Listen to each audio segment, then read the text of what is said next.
কোতাল মাছ সামনে আগামীতে সোমবার মঙ্গলবার থেকে আল্লাহর মধ্যে ভোট ভিড়বে, তখন মাছের একটু চাহিদা বাড়বে। এই ইলিশগুলোর ওজন কত হতে পারে? জি, ওজন কত হতে পারে? ওজন হইতে পারে এখানে 30-32 কেজি হবে। মানে এক পিস তো 900 গ্রাম, 1 কেজি গ্রাম 800 গ্রাম আছে এখানে মাছ। এটা তো আপনার 51,100 কেজি তো পড়ছে আপনার 1400, 1500, 1 কেজির নিচে 1 কেজির নিচে 1 কেজি। আর 1 কেজির উপরে যেগুলো আছে 2 কেজি, যেটা এটা 1700-1800 টাকা, 1700-1800 টাকা। বড় মৌসুমে ইলিশের স্বাদ কিন্তু সাধারণ মানুষ নিতে পারছে না কেন?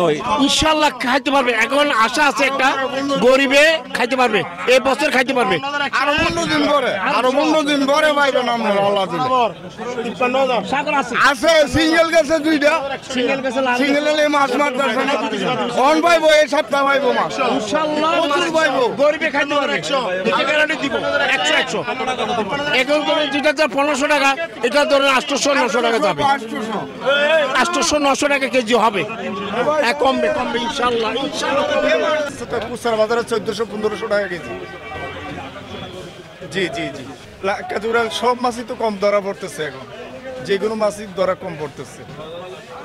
আজকে কুড়াল নাই, সামনে মাছ পড়বে, আশা আছে আমরা সামনে মাছ বাড়বে, কারণ এখন ডালা পড়ছে মাছ কম। এগুলো বলার মতো না, এগুলো আসলে যে কথাটা বলছে বৈষম্যতারী আন্দোলন করে ওরা ইলিশ কম খাওয়াবে বাংলাদেশের মানুষকে, আসলে বাজারে যে আসে সে বুঝে বাজারের পরিস্থিতি কীরকম।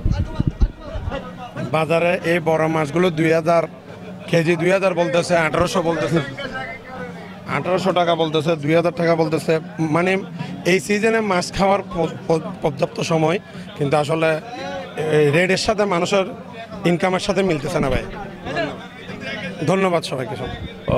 ইলিশের যে এখন চাহিদা মনে করতেছি যে বাজারে এসে দেখলাম যে 1000-1200-র মধ্যে পাবো, কিন্তু তাও ক্রয় ক্ষমতার বাইরে চলে গেছে আর কি।